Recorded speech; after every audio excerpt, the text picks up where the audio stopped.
Whaatalo whātu telefono Radio Samoa le nei fo i tae au, alo mai o tala o le nei fo i aso lulu. Whaatoa tolu vai aso talu na au mai le masini mai Europa mo siaki o Koviti, a o lea wa ngau ia. O le aso tō na i whaatoa u mātu na ngau ia i le lab so e su e pānea o le au kilani, a le Pector Limited, ma ua alu ai ma le masini wa tā ua o le reader. O le ana oka whaapitoa mai Europa le reader, ma o se mea whai ngā luenga e lea o ngā isa isi vagana iso e su e ngai whai e to tono le lab. O le whainga tā o lea masini e le ma whai o na suia e se isi masini, vagana wa to e whai a se isi oka i Europa, le e o atu le masina o whaatali, ma atili tuai e iso e su e ngol Koviti. E le na o le reader na ngau ia, uo fo i mai si mea whai ngā luenga whaapea masini laptops. E mau atu se tasi o saientisi le ofisa i pānealo lo o tū le isi ko loli tūmu ua uma o nauta, whaapea ma le TV fōlinga mai, o le ana whaamoe moe e to e alu atu le ngaoi wha uma. A o so e su e aia leo leo, o le uo fo mai le taui tupe 5 se lauta alai so o se tasi, e mawhai ona faafoi maia le reader fōu.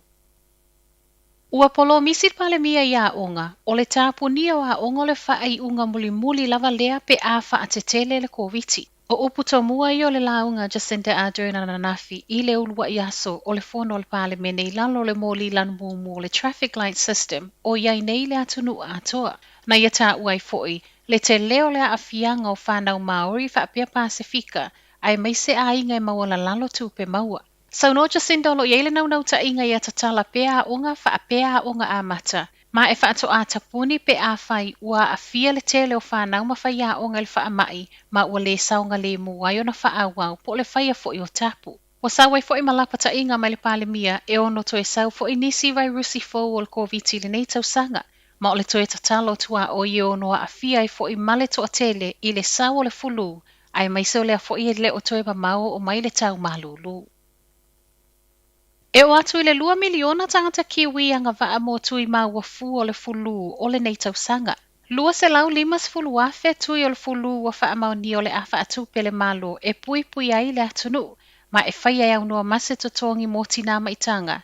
Tangata matutua onos fulu 5 tausanga anga i lunga, whaapea tangata iaia a fianga taule soifua malo loi na e peo le mai o le kānesa ma le tino puta.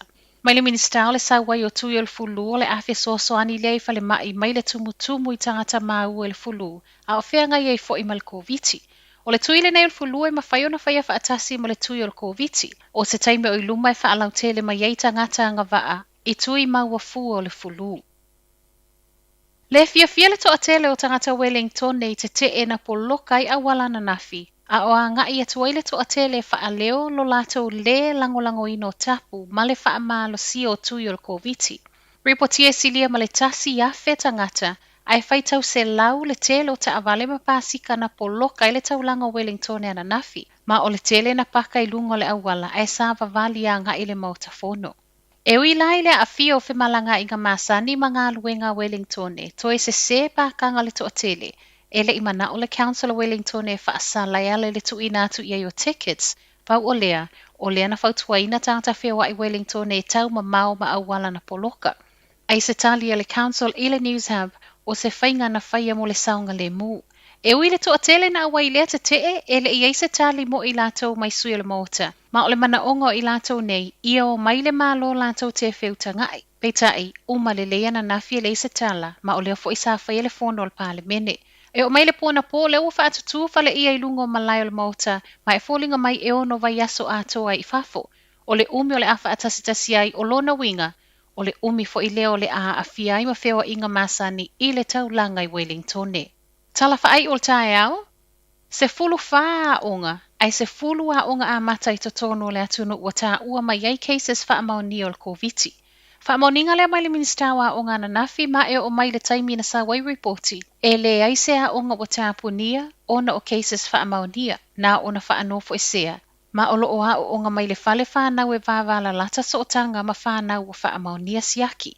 Whailo mai fo ilmtanga lwenga wa onga o loo ngā lulue whaatasi ma le Regional Public Health Services e lango a onga ua mauai cases. I au kilani o mai le pōna pō, ua maua whanau kolisi pakuranga ma onga a mata e tolu. I Waikato, e iwa a onga ma le a onga a mata e tasi. Bay of Plenty, tolu a onga ma onga a mata e 5. Hawke's Bay, Tasi le aoga, ma Nelson o le aoga amata e tasi. O le maua o cases faamaonia I totonu aoga e le o se tala o faate'i ai le matanga luenga o le soifua maluluina. Ai mai le minista wa aoga Chris Hipkins o le ai lava le fesoasoani le malo mua aoga mai I le taimi nei o lea o loo tapena pea I le ono faatetele o le Koviti. O tala nao le nei tae au, manuia le nei aso.